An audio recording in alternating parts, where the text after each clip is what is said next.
Cyberspace in space research. This is what it is called in the original, and this is the name, the title of an article of Bruce Sterling, well-known cyberpunk and journalist. It was written in 1990, 25 years ago, and it is very interesting in terms of how predictive it was. You may wonder whether there's any value in science fiction. So, 25 years ago, Mr. Sterling was describing how NASA of the United States aims at something else as scientific research. He was describing it as a political animal who does political PR in its war with the Soviet Union. And all these stories about missions to Mars or the Moon is a kind of very expensive show that has very low value in terms of science. So when the Cold War ended, NASA lost its purpose, because there was no enemy in sight. Still, they were making some launches, and Sterling was predicting the closure of space shuttle program and some others, and he was right. But he also gave a positive forecast for space research, because as he referred to other industries like defense, there are some other technologies which are developing, like spy satellites, global positioning, surveillance, and robotics. If we put it all together, we can talk about something you can call cyberspace, which enables anyone who is down there on Earth do space research without all that bureaucracy and the middlemen and NASA. So in his vision, there would be a great number of probes all over the solar system, inexpensive robots, easily replaceable, unlike the Apollo spacecraft that can crash and disappear. And based on those probes, you can do research even you are sitting in your home chair. We know that this is happening already because there are people who are discovering comets or exoplanets by just looking at space photographs. Maybe they will even get access to some devices on Mars. And this will be a real case of research rather than PR or wars that are waged.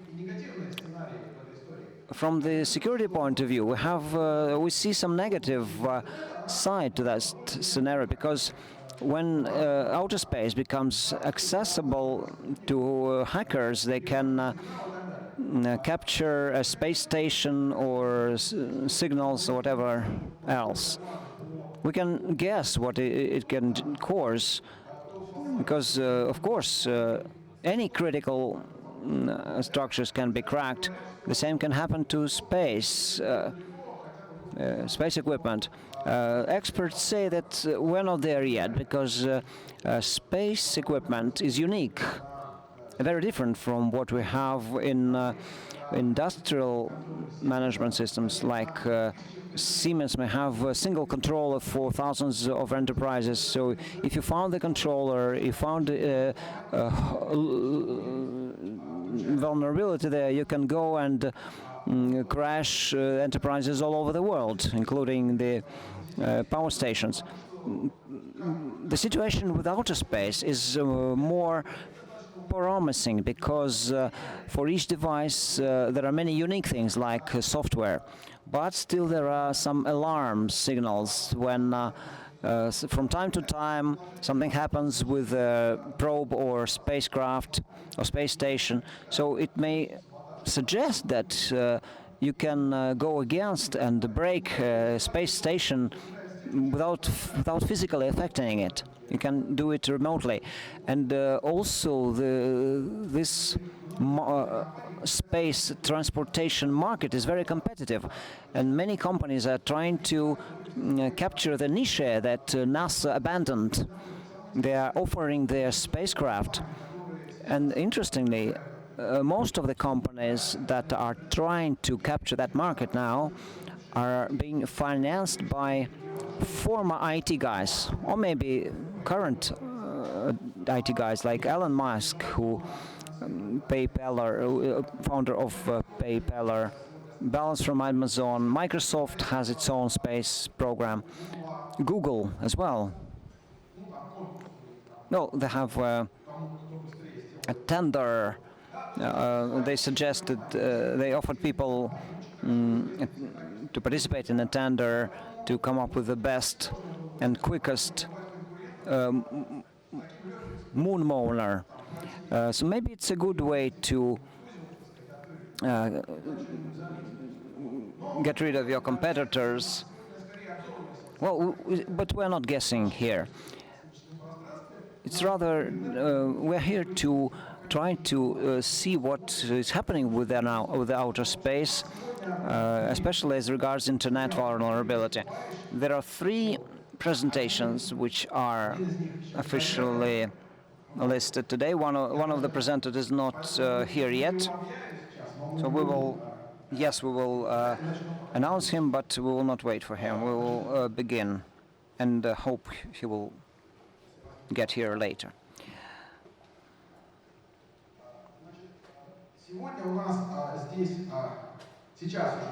So, we have Dmitry Pashkov with us. He will tell us about amateur radio space communication.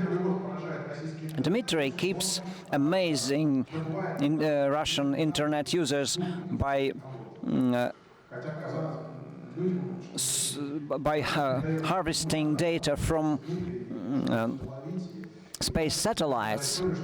Dmitry captures the data, and I was told a story, maybe it's not true, but I was told he helped find one satellite that got lost, but he will tell you about this. And it appears that this can be done from your home. Next, Vitaly Yegorov will give us some information about space, how you can do space research through internet. Vitaly, are you representative of Dovre Space? Yes, I'm employed as specialist of the company. He's known for having found the Russian station Mars 3 by looking at photographs made by American probes, and he did this while sitting at home. This is exactly a case when outer cyberspace works.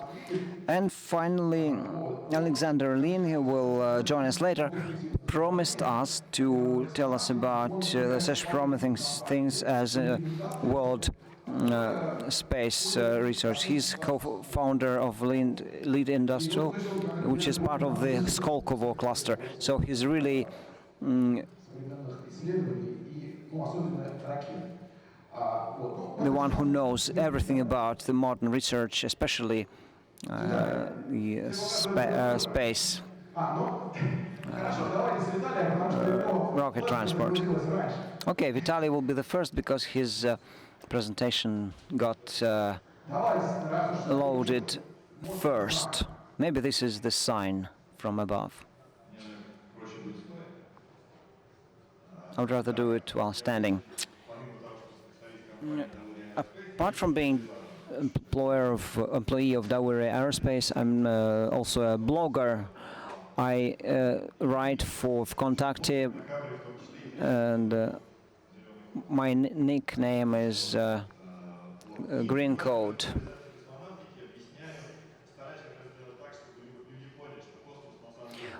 My mission is to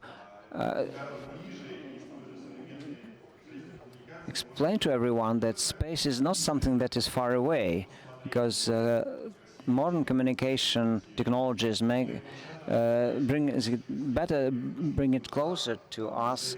And more than that, everyone can participate in research studying Mars and the whole universe. There are some ways which any internet user can apply to contribute to space research in some way, starting from very simple things like downloading software, and all the way to the most difficult things like earning millions of dollars and investing them into your own space company. There are lots of opportunities. There's a project which is called Universe, and it offers a number of ways how an average internet user who can, with a computer and internet connection, can help scientists in research, starting from galaxies all the way to moon craters and Mars. Different kinds of research, like astrophysics, require a lot of manual work, which is not yet subject to automation. No software can do that yet. So scientists do need help from people. One example with Mars, this is closer to my heart. What people do there is looking at photographs of polar and subpolar areas of Mars. They were examining things which look like remnants of craters or weather conditions. What they look at is just dots and lots on the surface, and they help scientists monitor the direction of winds. And there are many shots that were made, and looking at them one after another, you can help scientists build a model for the movement of sand on the surface of Mars and make conclusions about prevailing winds. This is not what scientists could do themselves. Just physically impossible. The same with galaxies. Astronomical devices have made so many shots of sky with very high definition. It's not possible for any number of for anyone to physically browse all that. There are many galaxies which nobody even looked at yet. So you or anyone else can view a snapshot of a galaxy which nobody else saw before, and then place it within one or another category. Well, another project which is almost complete now, and we're just showing how internet-based volunteers can help in real and serious research.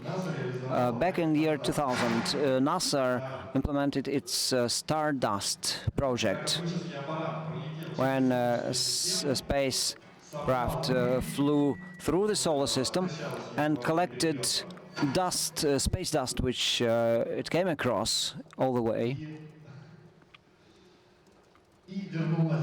And then it returned to Earth and brought the dust back. And the capsule that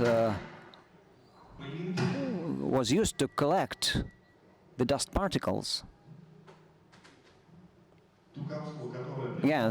the capsule that brought the particles of dust throughout the flight, it had the form of air gel, and they were sliced into thousands of samples. And then it took a lot of manual work to view them. 700,000 plates or samples were viewed, and 780 particles were found to be of not of origin which is outside the solar system. So the particles came from other stars. So this is research that is already completed. We were involved in the Mars 3 story. The only thing we knew about it is that it got to the surface of Mars, and then it unfolded its antennas, its aerials, and nobody knew anything else apart from the location where it landed. And this is something that we can see from Google Maps. The white rectangle is something that the satellite photographed with high definition. On the right, we see this stripe with lines. This is a satellite that was split into 25 fragments and covered the territory ranging from 6 to 20 square kilometers. So this kind of shot in high definition, we had to look through it to find the object, the size of which is 1 meter, 1.5 to 1.5 meters. We had about 20 people looking for the object, and we spent more time to prove that this was it, actually. So the shot on the right, this is it. This little spot in the down right corner, that's the Soviet station, and we spent a lot of time and effort to prove that this was it. However, NASA agreed with us, and they indicated it. Next, we had the following searching stage. We were looking for Mars 6 because it was much more complex. If with Mars 3 we had to look through one stripe, then with Mars 6 we had 10 of them, and they were much bigger. And overall, so far, everything that we had, we'll look through it, but we haven't found it. So we truly hope that NASA will be able to make several more shots, and we'll be able to continue our searches. And if you want to take part, just to please yourself with the idea of space research, but not do anything for that. You can just download the specific piece of software and use it. Use the City Home project for some distributed calculations. You can provide the computation power of your home machine. You can even hook in your PlayStation, so it works when you don't play. It works to analyze the data that would help, at least, searching for interstellar intelligence. And so this kind of distributed calculations, which you can contribute to, but you don't need to do anything here. Just you upload the software, you download the software, you launch it, and that's it. As one of my friends said, the computer starts working as a good heater, and heats your soul. The fact that you take part in this kind of research heats your soul, and the room heats from the computer. It's convenient in winter.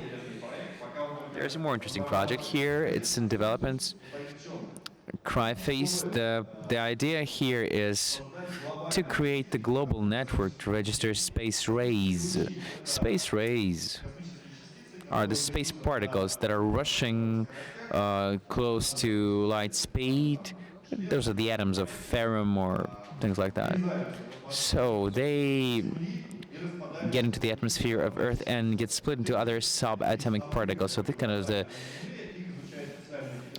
bunches of particles. They're being calculated by this kind of telescope with a sensor that intersects that kind of particles. And the telescope complex looks like a huge field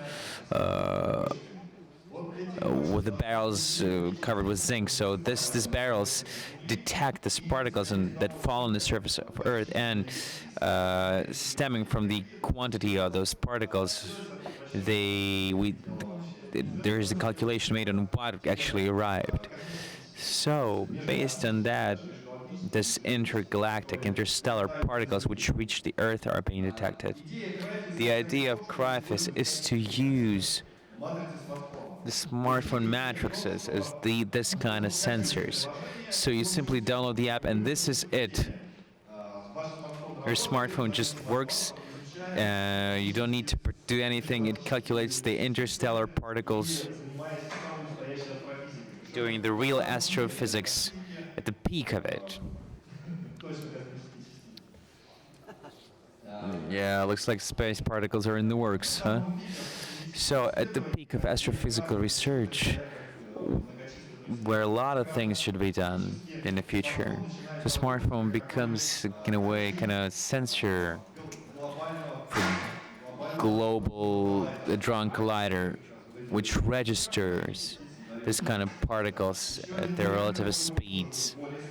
Another more complex participation option for you is the joint development of certain software. NASA regularly set up the hackathons where different developers take part in the development of a certain software, for example, for landing of a spaceship to an asteroid, or hooking up a different, connecting two different spaceships. So this kind of Russian example, like Thorium, this is Russian software.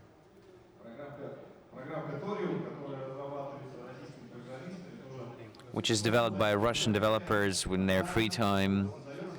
It's created to create the to emulate the effect of the heat in the spaceships. Crowdfunding, another thing that can be done.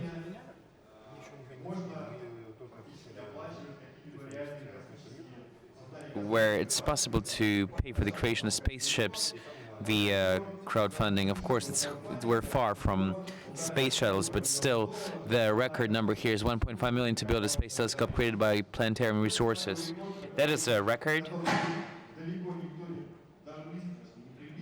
but is really far ahead of everyone else, because in the case of planetarium resources, the Google founders actually and James Cameron were backing up this project, so their authority, of course, allows to invest into this kind of risky project.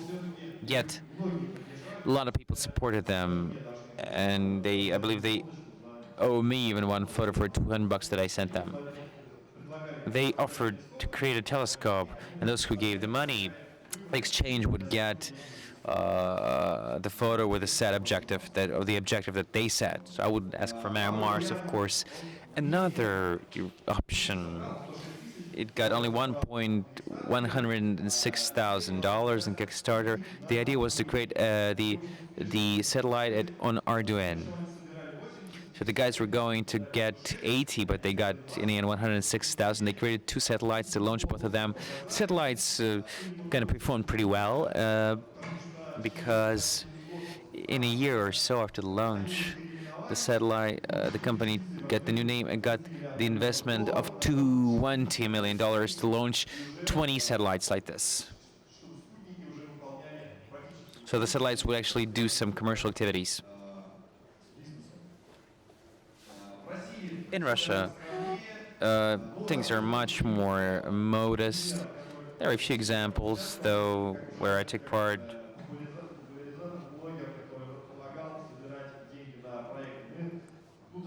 As the blogger who helped to gather funds for the projects. So we crowdfunded the book on the research of Venus. We collected over 800,000 rubles. Last year, we had the initiator who decided to make the first Russian satellites, private satellite, kind of a public satellite. A person asked for 400,000 rubles. We collected that sum, and now we are in progress of a research project to launch the first piloted spacecraft to Mars and Venus. Of course, we're not gathering money for the ship. We're still gathering money to do the research, the mathematical calculation of the project, whether it's possible or not to fly there at all. But now we need 300,000 rubles. We got 256, and the work is still in progress. Well, and the best thing, and people in the news will tell you about it, is to create our own space company.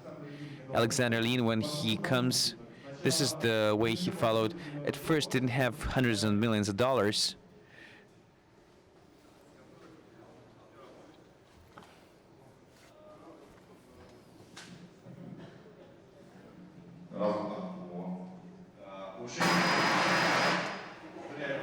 That was the wrong thing to do.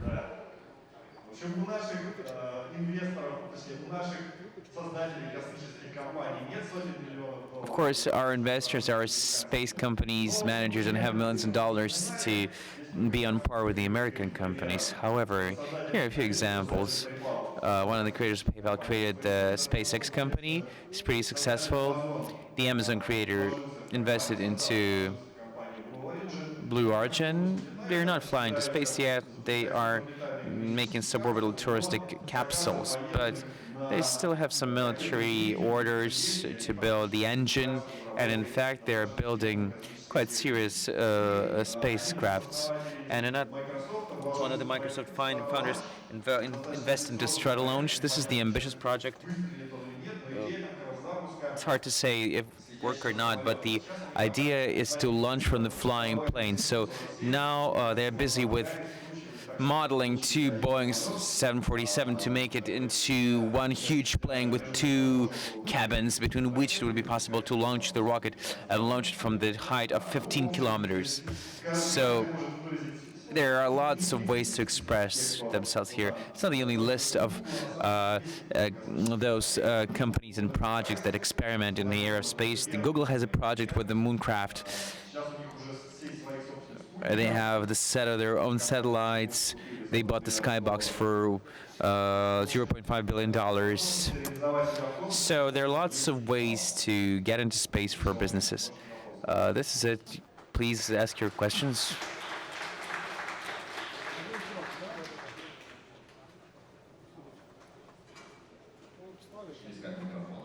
And everybody went to search for microphones.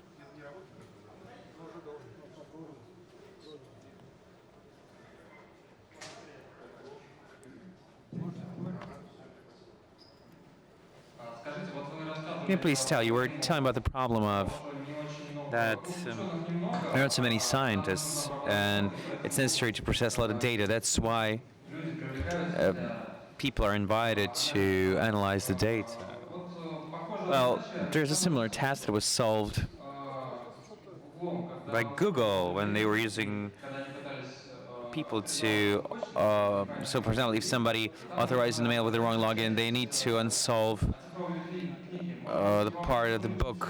Maybe you should work with Mail.ru, for example. If the person puts in the wrong login, for example, you can ask the user to search for Mars 2 or Mars 3. Well, we had this kind of idea of creating a web app for smartphones to search for the station. If we created this, of course, it will take us more time to create the app than actually search for Mars 6 because, well, we would not need millions of users to find it. Of course, searching for Mars 6, it took 200 people to find it, and we were able to cover the entire service at least 3 times. So that's why, and again, we didn't find it. So either Mars 6 is hidden very well, or we're looking in the wrong place. Anyway, we'll continue searching. В принципе, ну, привлечение мейла пока, или там, привлечение каких-нибудь таких серьезных вычислительных мощностей пока не требовалось. So we didn't need to get any specific computation powers for that or crowdfunding for that. Thank you very much for your presentation. The question is the following. Probably you all know the company called Dauri Aerospace, and they had a certain problem after some stuff happened in Crimea, or the hope of Russian space kind of cosmonauts has failed. Since I work for Dauri Aerospace, we didn't kind of feel it, but the Crimea thing, and the company didn't shut down. We needed to change our strategy, though, because the strategy of the company was initially built on the fact of getting Western investments from the West. Of course, that all stopped after the Crimea. However, by the time where it was clear the company already accumulated in certain competences, and we built 3 satellites which are up there. We also developed a few projects of the satellites of the next generation. So it was clear that the company is ready to work as a satellite producer. And in this case, we have certain perspectives, have the contracts, not only in Russia, there are requests from Indians, and this is a pretty big contract. We have joint venture with the Chinese. So we have the future, the way to go. It's just not in the area where we initially supposed it would be. However, we continue working, and I believe it will continue in a long perspective. Questions the following. You mentioned the journey to Mars. So how about bringing the people back from Mars? So it's not so trivial as far as I heard. On the one hand, nobody's going to fly, get the one-way ticket there. I'm not talking about Mars One here. Those guys not going to, they just want to. I also mentioned this project where there will be no landing, so this is going to be a heliocentric orbit of the where the spacecraft will travel. It just flies by Mars, by Venus first, then the trajectory is being correct, then it flies by Mars, and then goes back into the starting point to the Earth. So this kind of a interstellar, interplanetary piloting, this is the simplest and the most accessible thing to do at this kind of stage.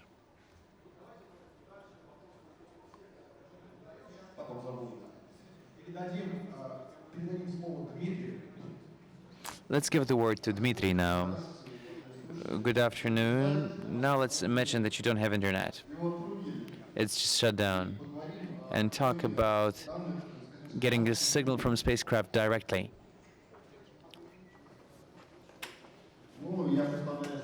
I represent the radio enthusiasts community, and we are developing the radio communication in space. I reassembled a couple of satellites myself, and now I'm even bored. And slowly I start to work in a commercial area. I'm going to, of course, the key thing here is meteorological satellites, the weather information, the wood fire information. For example, you're going to go fishing somewhere. Okay, you check it out. Okay, the weather's going to be good. There's no fire. I can go there. Since my presentation is pretty lengthy, I will quickly go through the theory, and then I'll tell you about how my station works. The entire communication is based on the fact that Popov invented the radio. So it started with that. We'll quickly go through Popov because it's a huge presentation, not only for this audience. So after Popov invented the radio, there was a boom of radio enthusiasm. Everybody started building their own transmitters. Radio enthusiasts, the military, the broadcasting stations, and it was all kind of so-so. The military were shutting down the radio enthusiasts were shutting down the military, so that's when they started to assign the frequencies, for example, and of course the prefixes, giving the prefixes as well. For example, Russia has the R prefixes.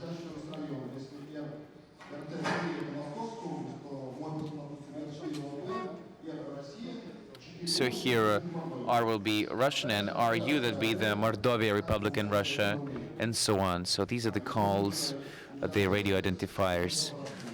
There's different equipment to use for connection with the spacecraft. It can be either Russian or imported. Here are a few samples of the foreign equipment.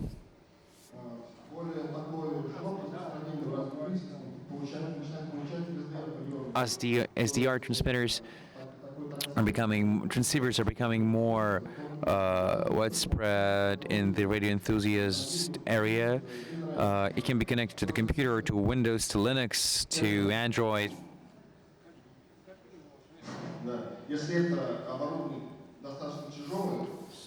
So since the equipment I showed previously is pretty heavy, as the R transmitter can be connected to any computer, just set up the antenna and use it anywhere. So there are different kinds of ways, of course. And the ultra short waves are used to communicate to the satellites. Let's talk about different kinds of antennas, which I have. Actually, on top, I have this antenna that gets the data from the meteorological satellites. Каждая антенна на каждый So диапазон. each antenna is for a specific range of frequencies. Специалисты, где вещают сейчас в основном все усатые, такие маленькие аппараты, размером 10 на 10, 10 на 20, 10 на 30, ну, про которые Виталий говорил. И основной And программное обеспечение, которое все это управляет. То есть the software that manages all this, it's either Arbitron, like in my case. есть под Linux, под Mac, There's stuff for Linux, for Mac, for any system there. эти программы, как говорится, есть. Что они делают? What do they do? What does the software do? First of all, they calculate the trajectory of the spacecraft, how it would fly, when and where it will be. Also, the software calculates the frequency at which you should communicate to the device, because since each spacecraft is moving, there's a certain Doppler effect, like with the radars of the police. When the spacecraft approaches, the frequency increases. When the spacecraft goes farther, the frequency increases, and that kind of shift, it's important to calculate. All the meteorological satellites, they either have the polar orbit to cover the entire Earth, or geo-connected orbit, which is more targeted to a particular country. What is available right now for is 5 satellites.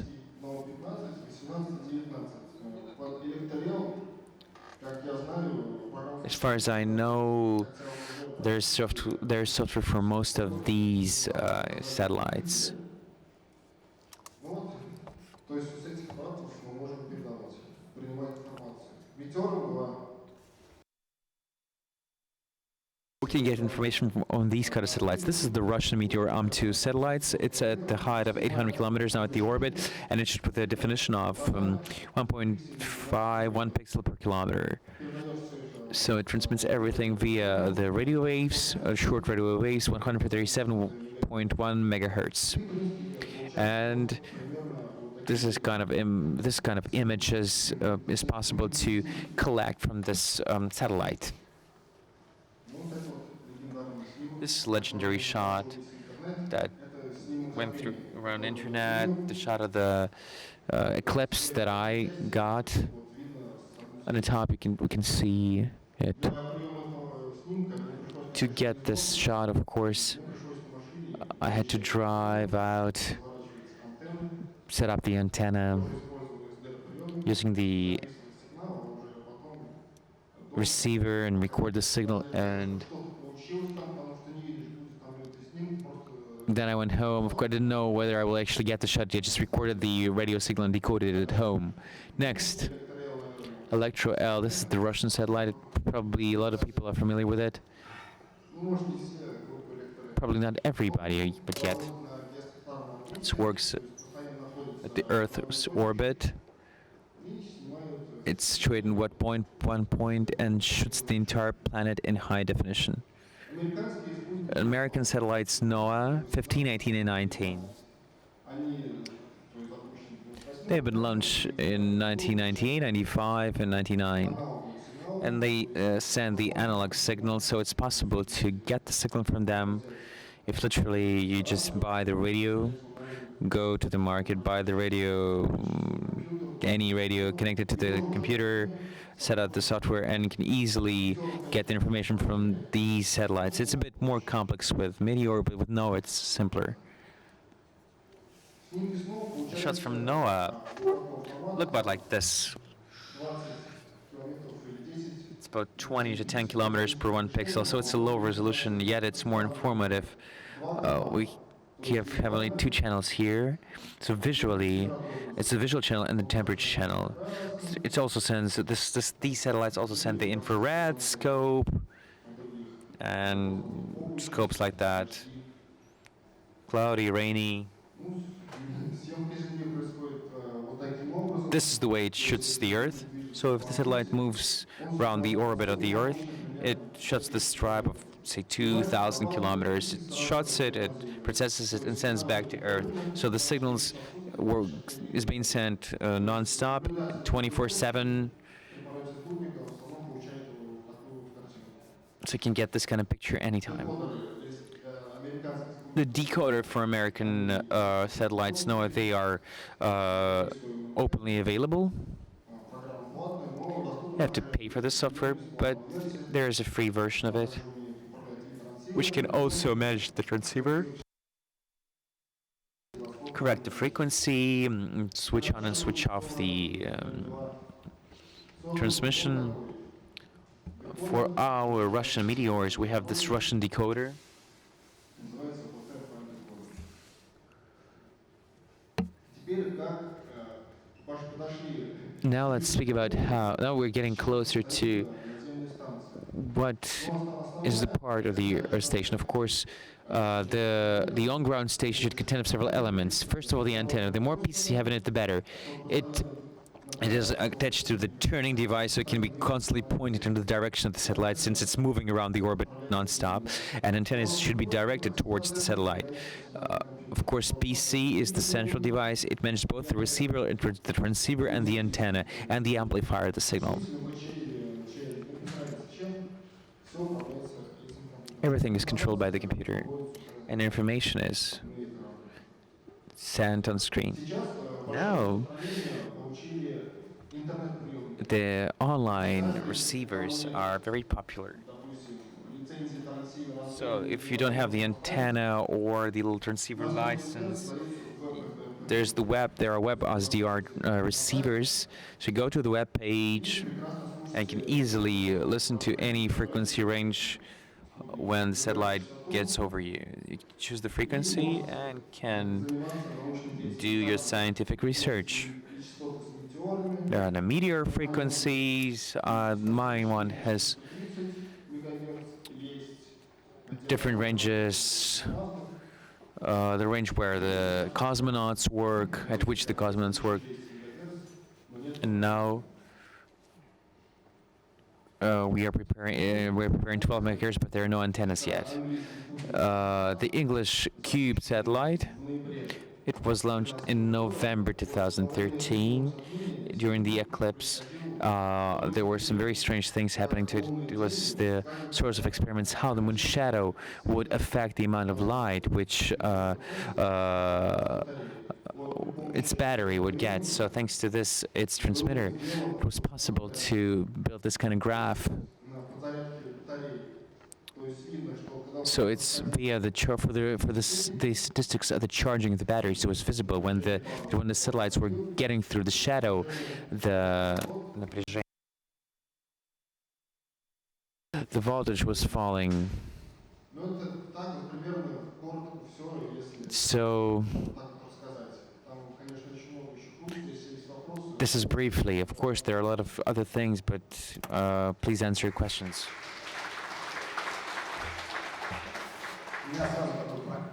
I have a practical question. There was a story about fishing, so to see the weather. So, but in the real life, what a person can get from the data from the meteorological satellite on his own, compared to, say, the data that he would get from the news. Say, for example, would he be able to find out something that he would not see on Gizmedio or any other meteorological portal? So say, I will see that the hurricane is tomorrow and nobody knows about that yet. Yeah, you can get that kind of information. Well, if we talk about American satellites, there's 3 of them, and one satellite goes around the Earth 3 times in a day, 3 times in a night. So have overall 18. They go around the Earth 18 times, and they can build the animation of the crowds, and they can see the fronts for the storms.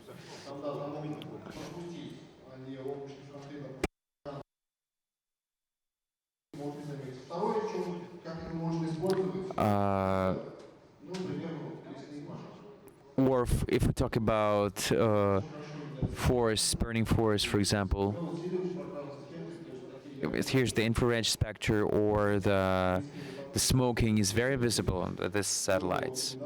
Recently, a couple of years ago, in Dubai, the oil rigs were burning, and it was very evident on the shots from the satellite, although the president mentioned. So this is the way you can use the meteorological satellites.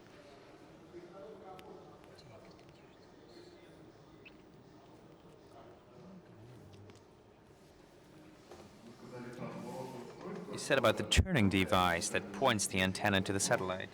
The question is, can this be solved by installing the antenna with round polarity?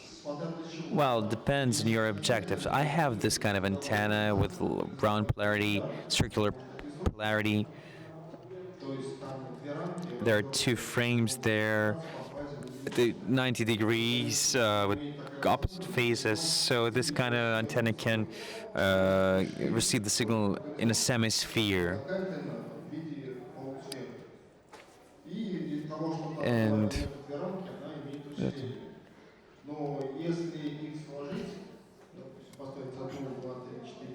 you put them together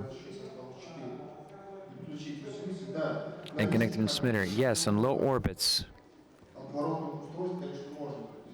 we can escape this kind of turning. However, there was the experiment when the Chinese sent their zone to fly around Moscow. There was a transmitter, a special kind there, and they put this kind of transmitter on everything right now, even to those devices that fly to the asteroids. So it's kind of a boom. So with this kind of antenna, it will not be possible to get the signal, and yet it has to be pointed to follow the spacecrafts. Yeah, if we talk about low orbits for meteorological satellites, you can use this kind of circular antennas, but this is really the amateur stuff. If you want to do something more serious, you need to get the turning antenna and point it at Moscow, at Venus, at Mars.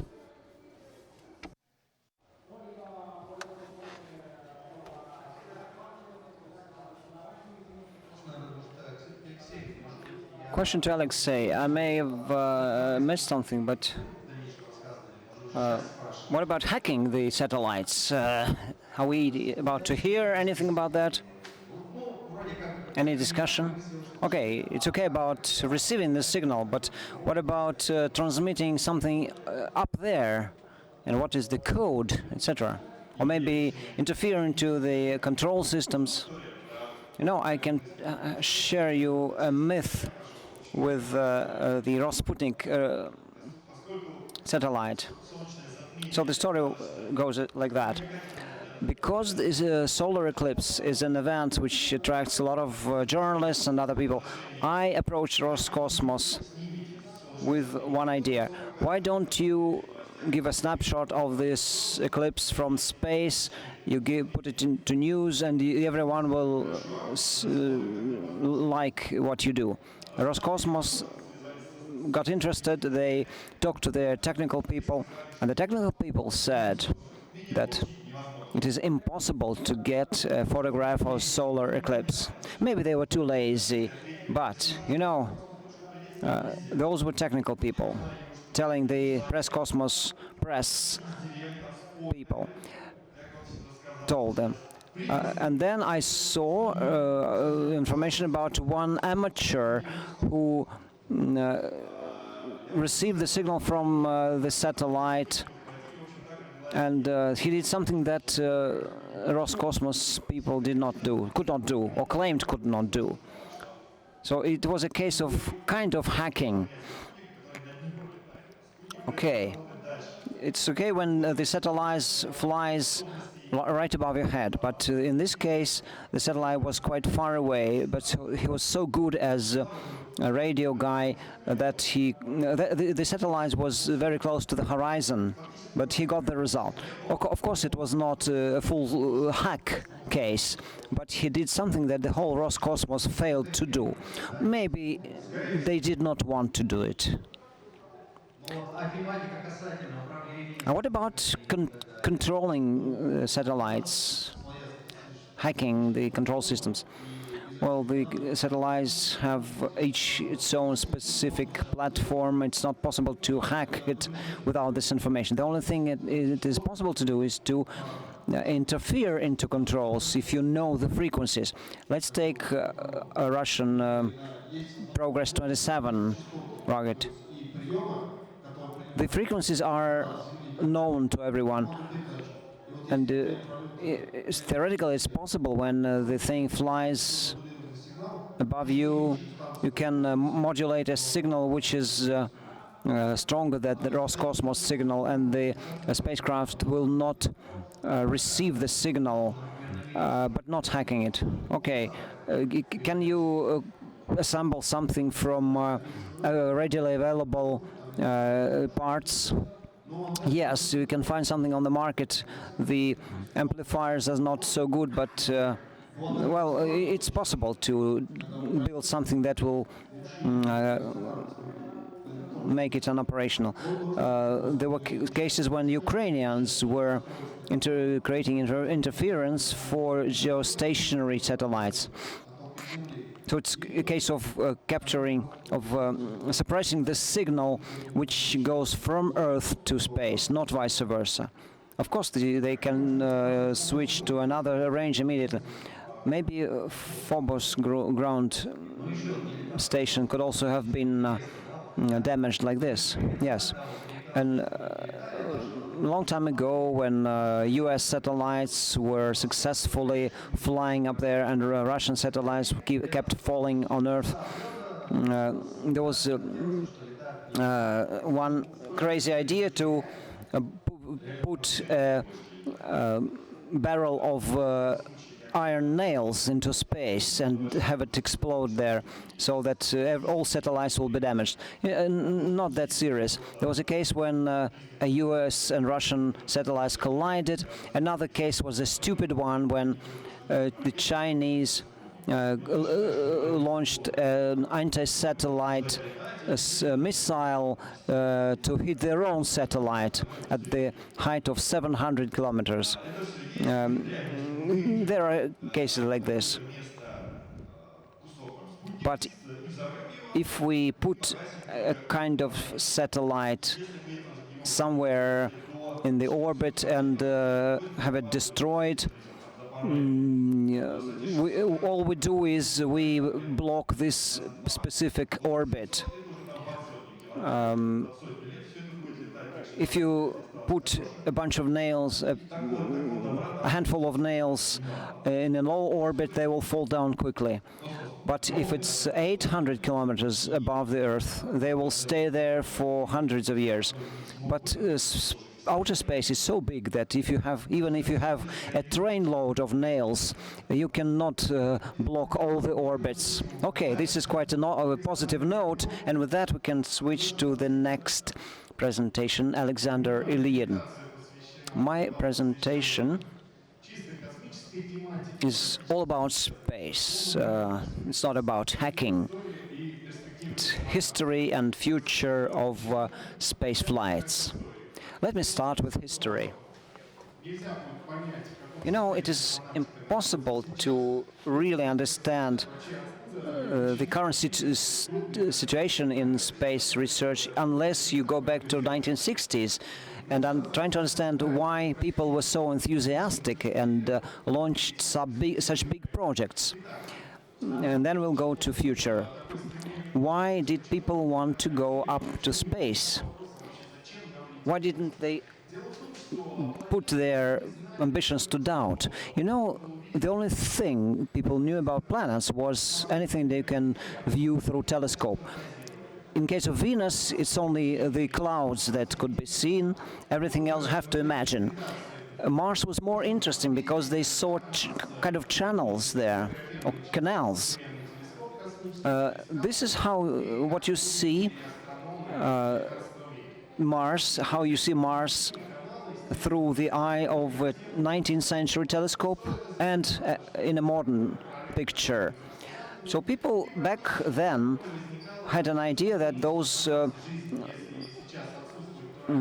canals were dug by Martians and maybe there were some remnants of a Martian civilization.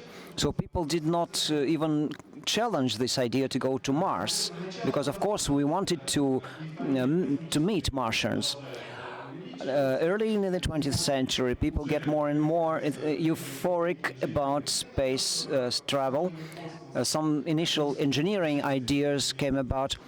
Of course, Konstantin Tsiolkovsky was a pioneer of space traction and space research. And this is how he could imagine a spacecraft with gyroscopes which would be used for flight control. And it was quite predictive of what really happened. Next came 1927. The Civil War was not far ago. So there was another step when rockets started to be designed. But it was only the Nazi Germany that put this on an industrial scale. There were some enthusiasts in the Soviet Union, but at the nation level, it was only Germany that could do that. They allocated enormous funding for that purpose. I did some inflation-adjusted calculation. So for Peenemünde Center, the Nazi Germany spent an equivalent of $4 billion, enormous funds. And the result was immediate. The first ballistic missile was actually designed similar to what we have now, with very sophisticated control system, turbo engine, really the first big ballistic missile. In 1944, there were some vertical launchers, and the Pfau-2 rocket penetrated the space boundary, 90 kilometers. The Federal Republic of Germany tried to celebrate an anniversary in last year, but Great Britain protested. Von Braun, after the Second World War, ended up in the United States with all his team. And a small part of the team came to the Soviet Union, but most of them emigrated to the United States. Von Braun was not really allowed to do any real work because Americans wanted those promising technologies to be developed by American specialists, not former Nazis. So to attract the public to the idea of public research, public travel, von Braun wrote a series of articles in the 1950s. They were very beautifully illustrated, and this is one of them. So von Braun showed that even using the Pfau-2 technology, people could go to space right then, or maybe 10 years from then. And the public response was very strong. People saw the pictures, they read the articles, and then they started asking, if it's so real, if it's so close, why are we not there yet? So there was a very great pressure from the public, and especially when people expected Martians to visit the Earth or us to visit them. It was about the time when most of the science fiction masterpieces were written in America, in the Soviet Union. Late in 1950s, Walt Disney invited von Braun to do some advertising cartoons about space. You can search for them on YouTube. Some of the things are very impressive in terms of predictions, how the spacecraft would land. It's very similar to Space Shuttle. And it was time when television was on the rise in the United States, and the Disney cartoons were seen by many people, and people kept asking the president, view the television. It is possible to launch something into space. Why are not doing that yet? So there was very little knowledge about the closest planets like Mars and Venus. People expected that those could be habitable. So people were eager to go to space to meet the Martians, to put it short. And there was a Soviet-made movie, The Planet of Storms, that was about Venus. The U.S. directors made it into something else. But anyway, everyone understood why we need to go to Venus. The Soviet Union built the R-7 ballistic rocket. So then came successes of the Soviet Union. The first satellite, the first space flight to move, the first photograph of the other side of the moon. It was a shock for the world. Another story about the dark side of the moon. One French wine maker made a bet that people will never see the other side of the moon. And then he had to send 100 boxes of his wine to the Academy of Science of the Soviet Union. So 100 boxes of wine, and only one box of wine ended up in the team that actually designed the rocket. So this is how they celebrated the success. After this wave of success, there was some euphoria. People thought, well, we can do everything. So in the 1960s, not on paper, but at the level of government documents, a new interplanetary rocket was conceived, and a Martian mission was planned for early 1970s, and people thought it was quite realistic. Nobody was scared, nobody was pessimistic. And probably this is one of the best designed projects of a Martian mission. Next came 1961, the first man in space. The United States thought it was a slap in the face. And then 1 month later, the President of America said, well, we are behind, but in some years we will put man to the moon, and then bring them back. And they did that. So I listed the Soviet priorities in the red, and then the American answers in blue. So the U.S. catched up. The triumph of von Braun, who really was involved, engaged in this work despite his Nazi background. So he said that in terms of humanity, putting someone to the moon was as important as the evolutionary moment when life came on land from water. So people thought, well, we are now the first on the moon, and we will get any funding we ask for. But the public lost interest very quickly. When the first moon mission was successful, everyone was enthusiastic, everybody was watching the TV coverage. But Apollo 13 was not online. So the third time, it was not so exciting anymore.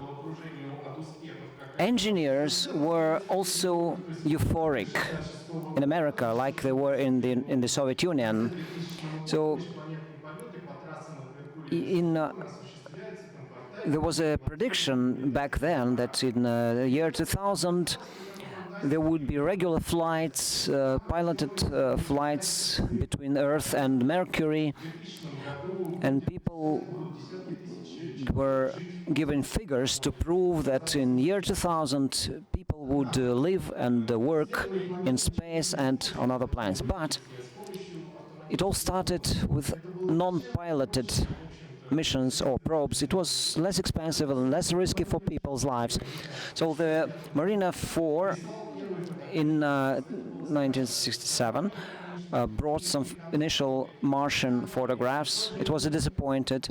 No canals, no Martians. It was a surface very similar to the moon, some kind of desert.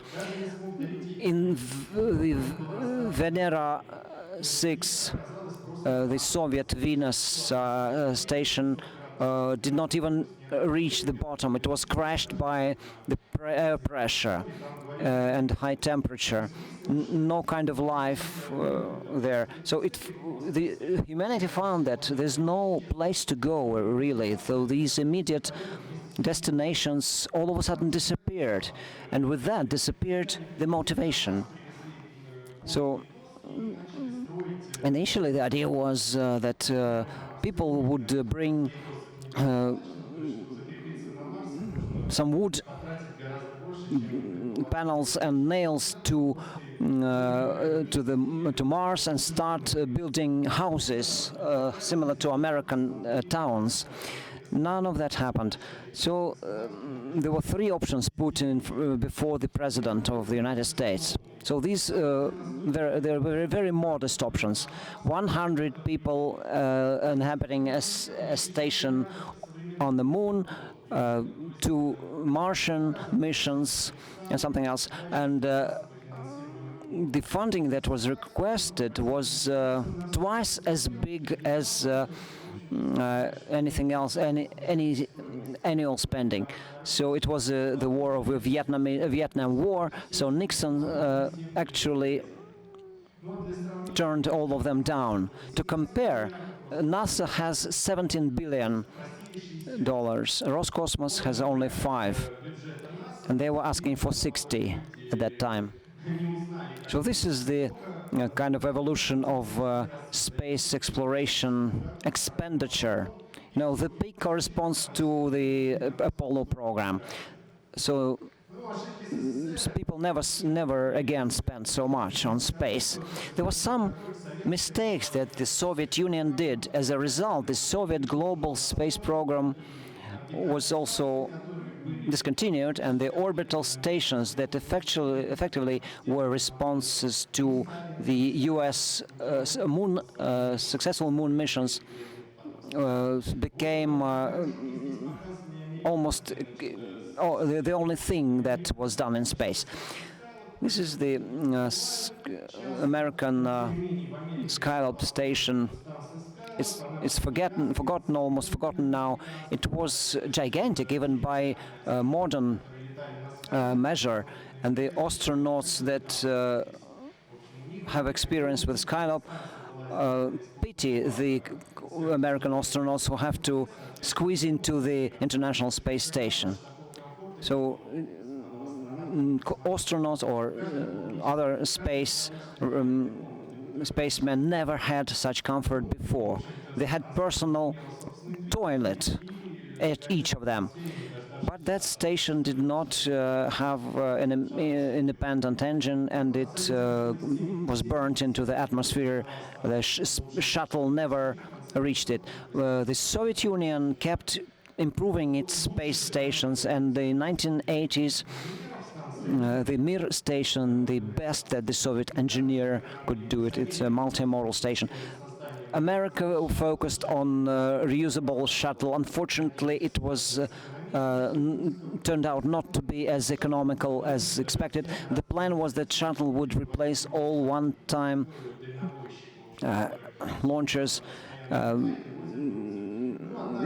carrying crews and the cargoes. Before the Challenger, the attempts were to make frequent launches, and the shuttle demonstrated that it is not possible. The Soviet Union copied the shuttle, calling it Buran. Yes, it was a different system, because Buran is kind of multi-use, reusable shell on the rocket. But Buran was scrapped because the Soviet Union discontinued, ceased to be as a country. So, in fact, what you see in the Gorky Park is not the real Buran. It's a replica that was made for testing. The real thing was at Baikonur launching pad. It was in a hangar, and at one point the roof collapsed on that, and it's still there under the collapsed roof.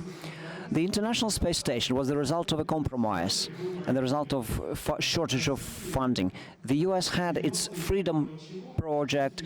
In Russia, almost nothing in the 1990s, but the United States sponsored the Russian space projects. So the result was the Mir shuttle project. That Mir 2 merged with the American Freedom project, so the result was the International Space Station. And because of those compromises and semi-optimal solutions on both sides, many things are not optimal, like solar batteries, which were designed for different angle of the orbit, and then they don't work really well for the Baikonur launchers. In the 1990s, as electronics technologies were evolving, that was the period of golden age of interplanetary probes, and the great idea was that people did not really need to go there that far.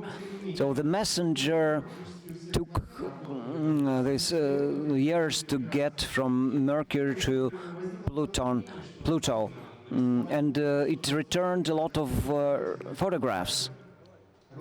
So people start to say, why do we need to spend money to put people into space? But in fact, probes can only, like skimming milk, you get only the most obvious information, but anything else remains unknown, like concentration of ice 2 meters below the surface of Mars, because automatic probes cannot do that, cannot go that deep. And there's very little data, actually. We can say the same about other planets, like Saturn. Cassini is operating on the Saturn orbit. They have cameras which are focused on some pinpoint objects from, and this is done by sending a signal from Earth. And it is actually amateur astronomers who send that signal instructing the camera where to focus. In the beginning of this century, George Bush initiated the Constellation program, and the internet is full of pictures from that time. But Obama closed down that program. Why? Actually, the idea was to use the shuttle technology to start missions to the moon. Why did Obama decide not to do that? He said, no, it's not interesting. We've been on the moon already. Why don't you do something new and something more exciting, and then we will give you money? And so it was. The program was very logical and reasonable. Why don't we capitalize on the moon experience to go to Mars? But it was closed. About the same time, Russia did some financing, some funding. Roscosmos received as little as the Indian Space Agency back in 1990s, but then some funding came about, and they designed Clipper, what is called Clipper, but the Clipper project was again discontinued as too expensive, too complicated. The winged craft was found to be too expensive, and it was not clear what it would be used for. And despite the fact that it was shown at Maxi, and there were great expectations, but it was closed down. After Constellation was discontinued, Obama came up with the idea of the flexible path, and it was so flexible, the Americans themselves do not know where it will lead them. Maybe to Mars, but because no more missions will be made to the moon, they came up with strange missions, like a spacecraft that will capture a small asteroid and bring it to the moon orbit, and then a piloted spacecraft spacecraft will go there, approaching that asteroid. So NASA specialists keep coming up with new ideas, such as forget about asteroids, and why don't you send a piloted mission to the Martian orbit and to the Moon orbit. When they look into that, they find that it is much more expensive than NASA can afford, and then they go back to the asteroid idea. Still, they keep building extra heavy rockets, and they're working on Orion. If it goes as planned, such a big rocket will go into space in 1918. This is how they view the Martian mission. There are many options, and nobody knows which of them will be chosen. From the ballistical point of view, it can be theoretically done by 1937 or 1940, but this is very hypothetical. One option is to use a chemical engine for startup, for launch, and then use solar panels when the spacecraft is used as a towboat. Private companies give some hope. Elon Musk is someone who's well known for building rockets, but if we look at the figures, you will see that out of the funds, out of all the funds that Musk got, $160 million were only used for rocket design, but NASA invested more than $1 billion in Musk. And people say that this is one of the best projects. So we can say that we cannot say that this is a very honest person. Yes, he's a good businessman. He gave NASA what it wanted. He got a government contract, but he uses public money. Orbital systems could be used, but after a recent crash of this suborbital spacecraft, there are some doubts now about the future of space tourism. Another area of business that is developing now is microsatellites. 100-kilogram capacity craft can now do something that gigantic aircraft did before. This can be used to quickly get some data, return the data to Earth, and that can be used for commercial purposes. But this is purely private space space travel. As America as a whole, NASA is very conscious of this dependency on the International Space Station and the Russian technology. So NASA funded two private spacecraft. The Boeing got $2 billion, and Dragon of Aeromasco, $2.5 billion. The Dream Chaser is another interesting thing that was using the aerodynamics of the Soviet-made Bor. Americans photographed how Bor was recovered from the Indian Ocean, and the aerodynamics was really good, was found to be good, and they added a capsule. There was a replica that was not used, and it was also put to tender, but it lost. So Boeing and Elon Musk were the two winners. And here is a picture of another model from Russia. So after the International Space Station exhausts its service life, NASA will probably announce a bid for a low orbital station, and it's very probable that that station would be private. Another example of private space travel, the so-called Mars One project. Sergei Krikalev was very pessimistic. The Russian spaceman was very pessimistic about it. I asked the engineers of that project some financial questions. I did not need precise answers, but I wanted to be sure that they're really thinking about it and that it is well developed. However, he responded to all my questions with one word: the engineers will work. I'm just a manager. I don't care about it. That's what he said.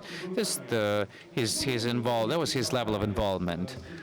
Yet they collected some funds from the crowd, from 5,000 people, $20 per person, and that's where they shut down the project. That was the end of it. They had some ads from different places, but it's more of a scum, you know. More private projects led to Mars. The Dennis Tito project, that's the millionaire and the first space tourist. The flying around Mars without landing. It takes 4 days to fly around Mars, and then they go back to Earth. The question is, why would you do that? It's an open question. Yet it was an interesting interplanetary mission. Dennis Tito estimated this in $4 billion. However, Dennis Tito is not a billionaire, he's just a millionaire, so he would not be able to finance this kind of venture on his own. That's why he asked the different investment funds to the state, but nobody was interested in this kind of fly. But media, however, dedicate a lot of time not to the construction of this kind of craft, not the radiation equipment, but the fact that this kind of a crew of 2 people should be family and how they would survive for such a long time together. The next project is the Martian Society project, the Mars Direct. This is a risky expedition to Mars with the use of local resources, getting where the fuel will be got from the Mars atmosphere. Thanks to this kind of approach, it's possible to make a cheap Mars exhibition, which would cost $15 to $30 million, and it's relatively cheap. Another single space agency is planning to do this kind of thing. Yes, the founder of the Mars Society, Mark Zubrin, is a huge enthusiast. He has been rooting for Mars Direct for a long time. He's built 2 pilot bases imitating the Mars base, one in Utah Desert. I was there, worked there for 2 years ago. It's quite a weak imitation. There's founders which are very simple. So what Zubrin was able to produce using the money of the sponsor. Russian plans, of course, are changing nonstop. Our federal space program was suggested last year, and based on this kind of patriotic euphoria, it was a beautiful program before bad things happened to Russian rubble. So far this program has been significantly cut, but a month ago it was represented again to the government. It's a 10 years program till 2026. So apart from the interplanetary travel, there are 3 moon stations, only 3 moon stations, automatic stations. And the manager of the company that will be building the stations says that Russia must firstly learn to land the moon. So Soviet Union was able to land the moon in 1966, and Russia still needs to learn that kind of stuff. That's why the first craft, Moon 25, is needed to learn to land the moon. Next, there will be more and more interesting loads. So landing to the southern polar areas, to the craters or regolith, where there might be water ice there. Martian plans are mainly related to Europe. After the crash of the Phobos, our scientists asked for help from Europe. Europe was kind of having issues with their ExoMars, probably because NASA didn't allow them to work their rockets. Russia allowed it. So there will be 2 launches in 16 and 17, the orbital spacecraft and the the fetching of the European Mars craft with Russian rockets. I don't know if it's good or bad for Europe, because the only good landing to Mars by the Soviet tools is Mars 3, and it was not entirely successful. So Russia doesn't have the expertise in this kind of area. So it's a hugely expensive Mars craft. So I'm a bit scared for the European colleagues. I'm a bit aware of their problems. To Russian Mars crafts are also the part of the Russian program. It's very interesting missions if they will be actually put into the reality. The point is that the detectors for these crafts were supposed to be bought in England before the sanctions. Now the English don't want to sell it to Russians, so that's why the project has been postponed. There was another project called Millimetron that would allow to look into the deep craters and see to the wormholes, the black stars, and see the parallel universes. But this project was postponed. It was suspending as too expensive up to the 2025. And now there's interspectrometer operating at the orbit. This is a unique device. Russia is very proud of it, and that's justified. Russian scientists, international scientists, are in line to work with that device. Russian plans for piloted spacecrafts is the replacement of Soyuz with the new spacecraft called PTK, and it was called Russia initially. Now it's called PTK something.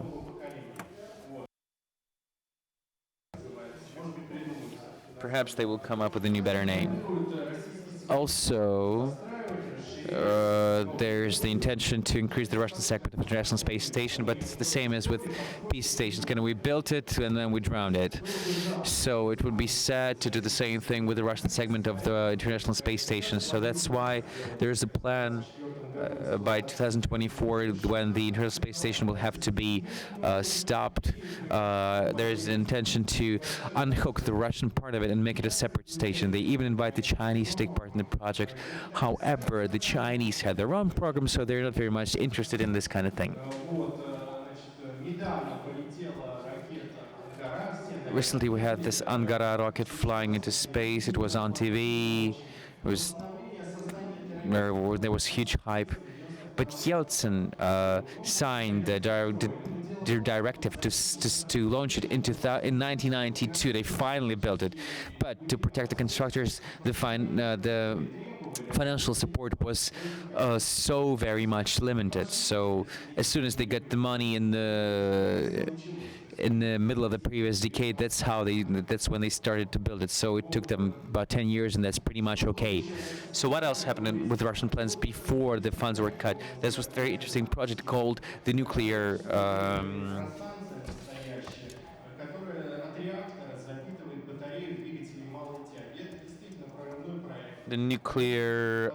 tug, when the space nuclear station would power the object. This is something, by the way, that Russia could really offer to the international partners. But in the new federal program, there are only the developments of this technology, but the tug itself is out. I truly hope that the government will notice that and bring back the tug into the federal space program, because unfortunately now nobody wants to do it. It's a very complex thing with the element base, and there are no enterprises who want to do this.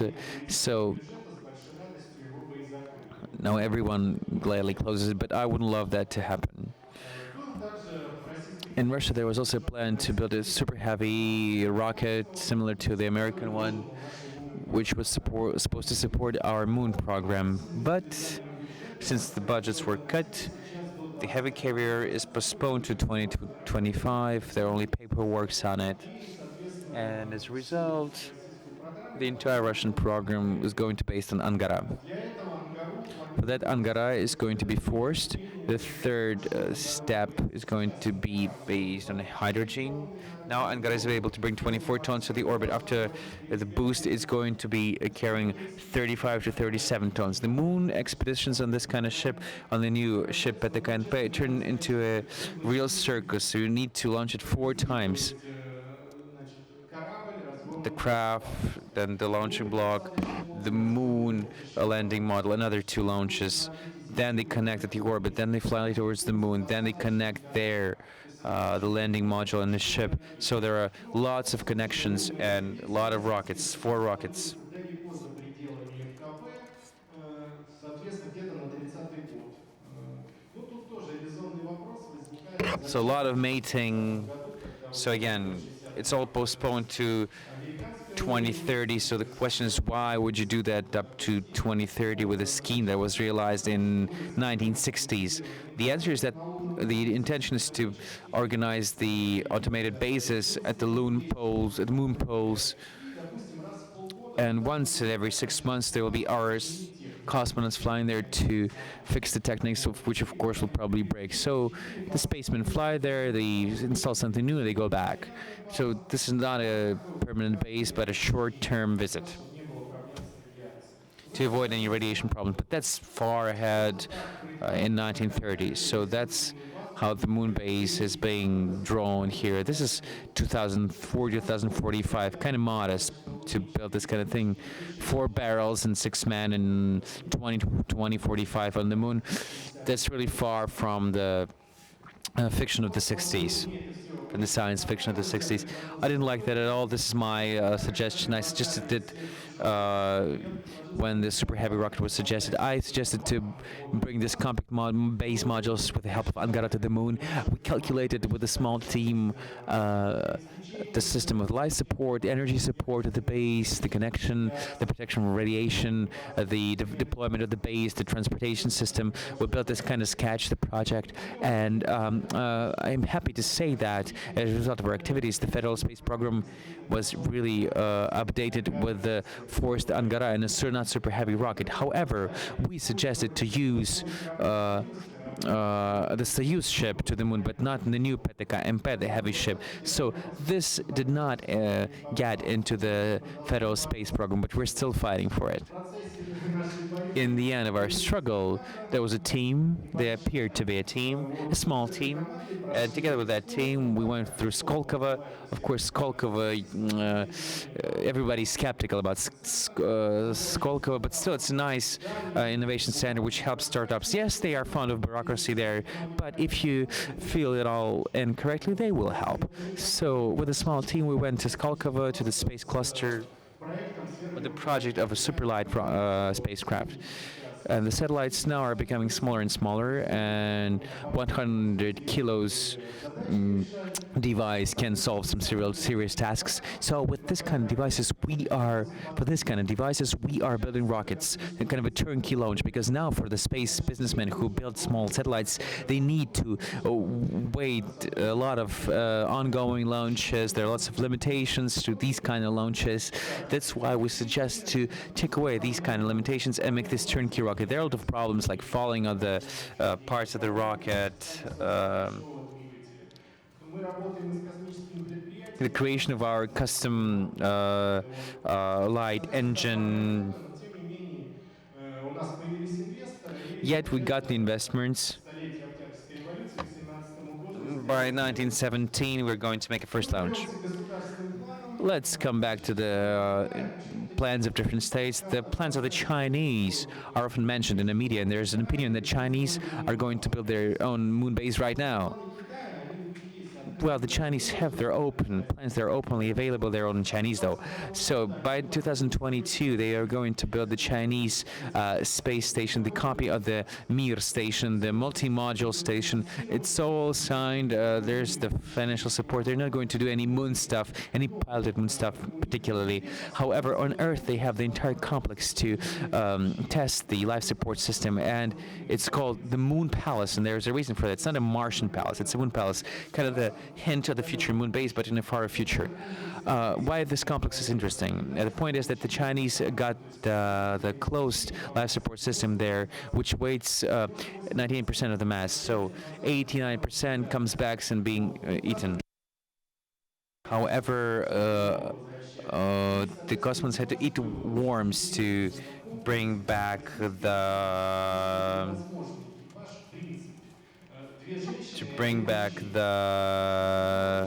albumin. So anyway, our scientists consider that kind of thing a death. Yet the Chinese in their blog wrote that it was very hard. He wanted to interrupt the experiment, but since the government and the Chinese party said do it, he finished the experiment. They're also going to send a lot of probes. It's like a Strugatsky book, so building the ground from Serera, from this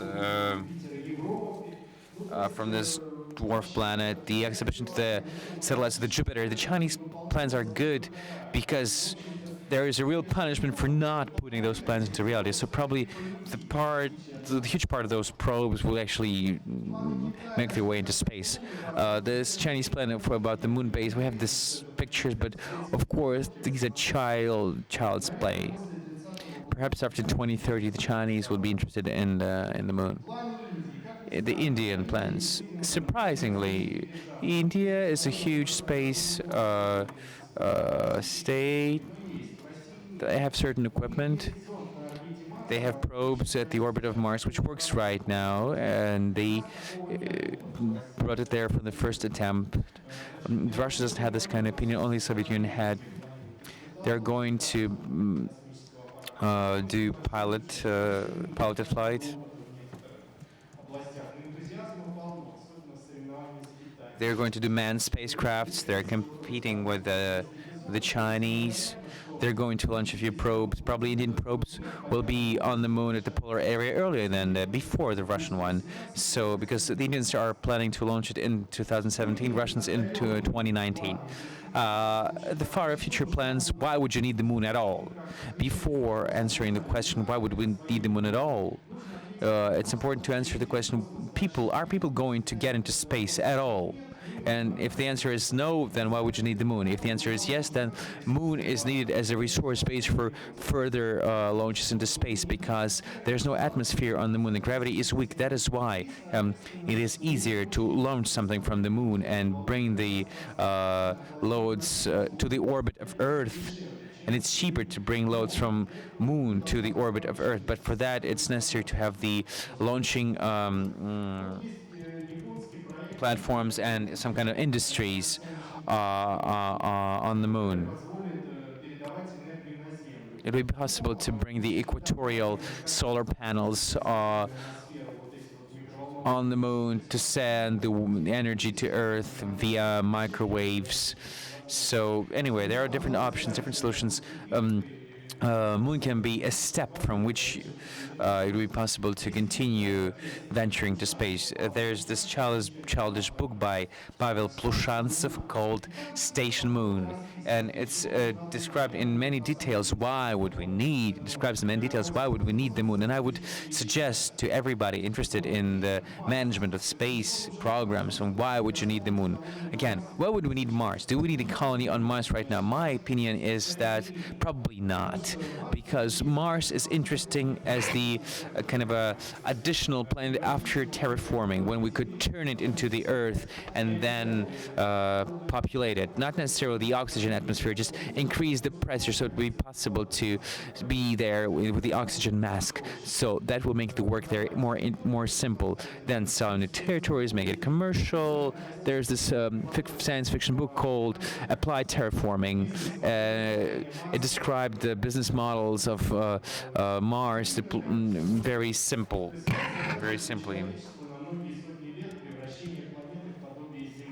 Of adaptation of Mars. So this is kind of a long-term objective for the humanity. In addition, some people say that there are no objectives apart from Moon and Mars and in space. It's not. Venus, for example, it's hard to land the surface, but the atmosphere stations could be built there. Why would we need the atmosphere stations there? Because in the atmosphere of Venus, there is a zone where the temperature is comfortable, 20 degrees, and the pressure is 1 atmosphere. So this is the place where it would be easily to build kind of flying city like this. But if somebody thinks that NASA suggested this kind of new project, it's not new. Here's the picture from the magazine, Soviet magazine from the 70s, with the flying city in the Venus orbit.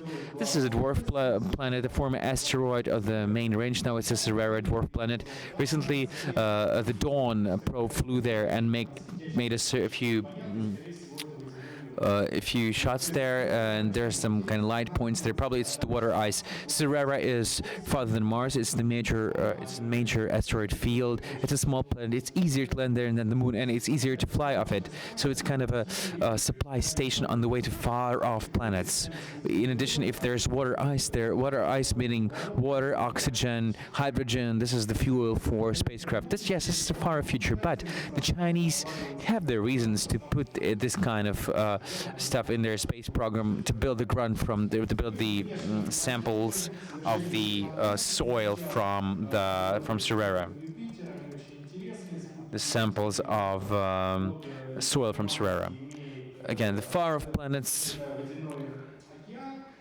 There are some planets which, according to the analysis, have some oceans. Perhaps there is life there. Some underwater oceans. Yet at the surface of Europa planet, Europe is situated, unfortunately, in some radiation fields of Jupiter. So the radiation there is huge. The person in scaphandre would get the lethal dose in 45 minutes. Yes, it would be possible to land there to the far-off satellites of Jupiter, which are away from the radiational fields, and send robots to Europa. NASA, however, developed a few projects here. They have the departments which are in charge of these kind of projects of future, and it's interesting. You can see the report, PDF, a few interesting offers, and the Saturn expeditions. Saturn doesn't have such a huge radiation, so Titan is an interesting satellite.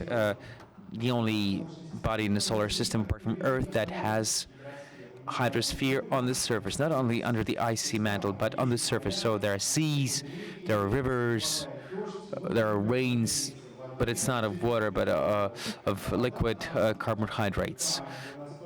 Water there, and the ice there is so frozen, it's like rock there. There's pebble in rivers made of water ice. So it's an interesting body. It has a very dense atmosphere. It can be used to boost the engines. And you can imagine the Gazprom tankers which are landing in those seas, getting the carbohydrates, boosting the atmosphere, and through the solar system on the base to build the carbohydrates to different bases. So it's hard to get the businesses interested to this kind of project, but because, the return on investment is about 500 years, so businessmen would need to live much longer to get interested into these kind of projects.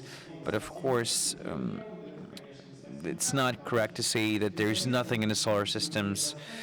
There are miracles there, and there's something to look at. Of course, exoplanets, the planets by the other stars. When I was reading in my childhood books about this, I was thinking that people will never ever find out what there are planets by the other stars, or these kind of planets do not exist at all. So in the 90s, there were a few discoveries in this area, and in the entire 21st century, probably the amount of open exoplanets is over 1,000. So a lot of planets have been discovered, planets like Earth, where life is possible. So probably in the galaxy there are three planets three planets per each habitant of the Earth. So there are a lot of objectives for space travel, but the British Interplanetary Society wanted to calculate how to make the StarCraft, the Daedalus project. They approached it quite seriously. They calculated everything, and it turns out that the spacecraft that will fly with a 1/10 of the light speed, flying to Star Bernard for 6 light years, it would fly for 60 years, and then through the system of that star, it would go through in 1 week because it doesn't have any fuel to slow down. So it would collect the information. So the mass of this kind of spacecraft created with the current and future technologies would be 54,000 tons. So to compare, Proton would be able to put 22 tons to the orbit, and through the entire history of space travel, the humanity brought into space the loads weighing about 20,000 tons. So turns out that this kind of spacecraft, this interstellar craft, would weigh twice as much as the entire load that the humanity sent to space throughout its history. So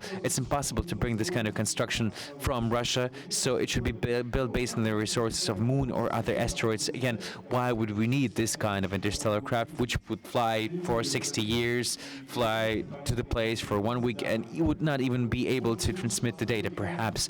So it would be more productive to build a huge telescope in space and just look whether there are planets out there or not. So interstellar crafts, this is more of a kind of a mind's play now. Recently, we got the information about the experiments for the so-called warp engine. If previously people were talking that it's impossible to build a warp engine, now they said that for the work of such engine you would need the energy comparable to the mass of the Jupiter problem, so you would need to burn the Jupiter to launch this kind of engine. Now people say that a small nuclear reactor would be enough for this kind of craft. So probably this is the hope for a certain breakthrough and something new in the space flights, the new age of space travel. Well, overall, this is the conclusion of my presentation with this joyous idea that we do have hope.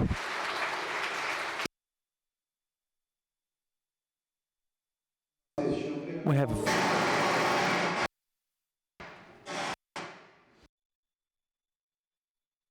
Sorry, we have some time for questions.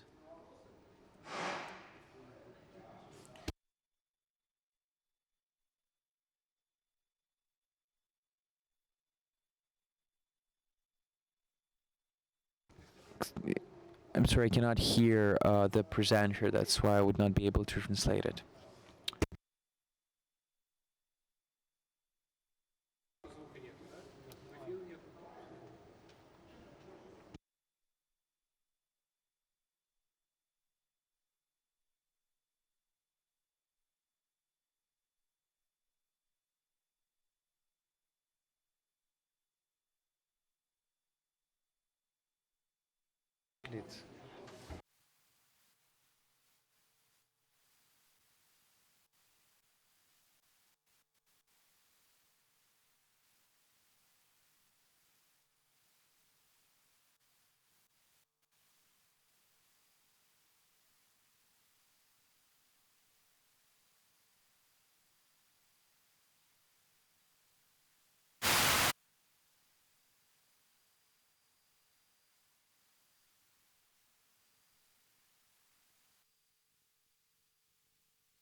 So, for example, flying to Mercury and get boosted with the solar sail, this is not the modern level of space travel. Of course, the enthusiasts support the idea of solar sail, and the Japanese are interested in that kind of idea. They're even sent the probe to the Jupiter system. They're going to make the probe to the Jupiter system based on the solar sail, but this is their fantasy. Doesn't have any financial support. Of course, the idea of solar sail, it's an operating idea.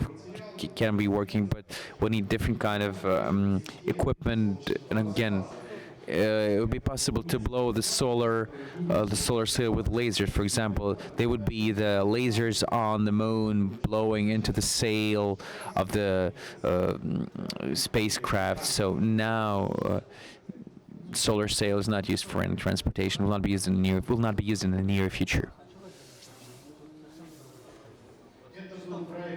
That project, yeah, there were these kind of projects in the USA. We had this MAX project in Russia. That was a very interesting three-component rocket engine, but this project is mostly interested to the military because it allows making the interception at the first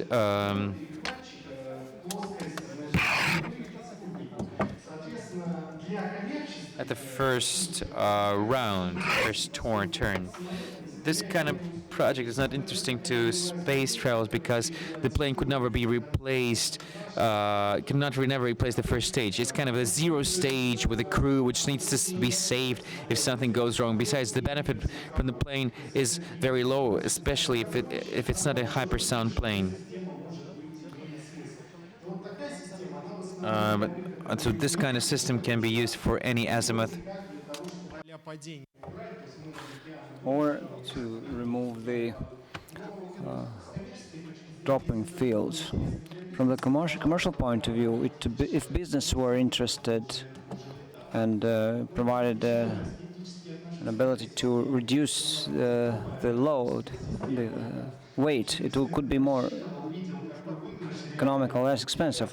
You know, when a student, I did some calculation to see whether it is really so promising, and I found it is not. From the economic point of view, we cannot abandon rockets for aircraft. This is my view.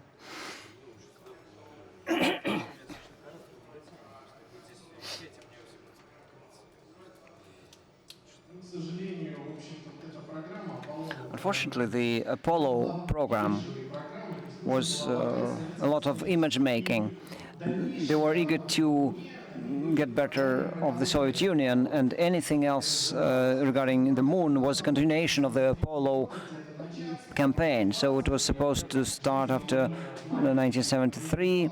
They were thinking about building bases on the moon, living in tents, but that was cancelled because politically the program really worked. The Soviet Union was left behind, and it didn't make sense to put any more money into that. So from the scientific point of view, Apollo did not do much.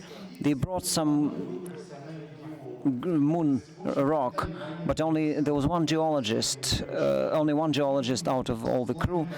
Mostly they were military pilots, and not much of moon research was made. They could have moved ahead and done more, and though technologically everything was ready, but Nixon was not enthusiastic about those plans. Unfortunately, they were cancelled.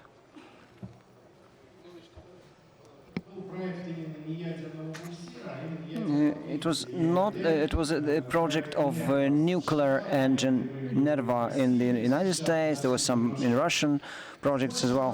The United States gave it more size. They even tested it with liquid.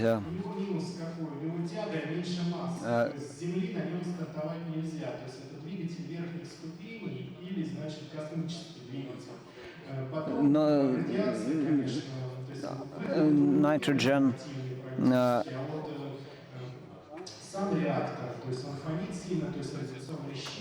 And the engine itself was found to be very emissive of radiation, and there were many other problems, and the benefit was not obvious because chemical engines were good enough at that point, and both in the States and in this country the projects were frozen. I talked with old generation specialists who were involved in the projects back in the Soviet times, and I asked how many years would you need to make this engine workable, and they said it would have taken 10 years with unlimited funding.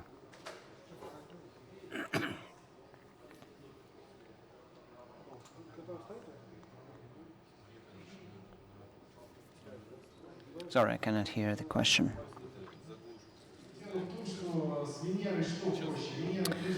It's easier with the Venus. It's closer to the sun because more energy comes from the sun and it could be used potentially. But Venus is overheated. Even if you build a screen from asteroids to screen it from solar light, it would take 10,000 years for it to cool. So it's not clear how to remove the heat. And as for Mars, the big question is whether humans can survive long under the Martian gravity, which is much below the Earth gravity. So in this respect, Mars is not so promising, and it's much colder, farther from the sun. So, but there are projects with Venus, but it's very, very difficult. I tried to compare in terms of costs, what would be cheaper from the energy point of view. I compared this planetary project with the star flight, and I found it, from the energy point of view, it's equally difficult.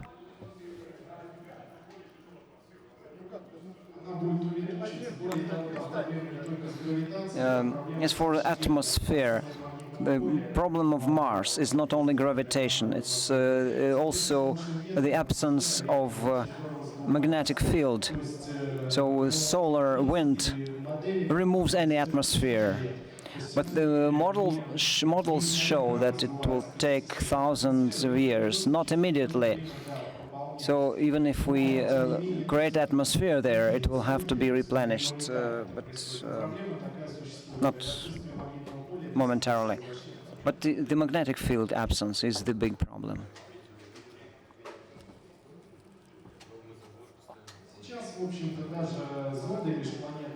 Interplanetary probes like Rassvet, who's at Cerera now, they use electric rockets with ionic technology. They use much less fuel and accelerate to higher speeds, but they are much less powerful. Acceleration takes a lot of time, and they need a lot of energy. There are big solar batteries and even reactors. So there's ionic engines in different modifications will be used with a high probability. As for nuclear engines as such, with the reactors in place, I don't think they will be used because radiation phobia is too high. Everyone is afraid of putting a reactor there. But the Soviet Union contemplated putting one on an aircraft. Okay, this session was long, but it came to an end. You can keep asking your questions to the presenters privately. Vitaly Yegorov can tell you a lot about opportunities to do research through internet, and Mars is one possibility. Dmitry Mashkov told you about satellites. He told you a lot, but maybe some details are left out. And Alexander Ilyin, who knows all about rockets and the space exploration. So this is the end of the session, and the next one will come immediately after that, in the same room.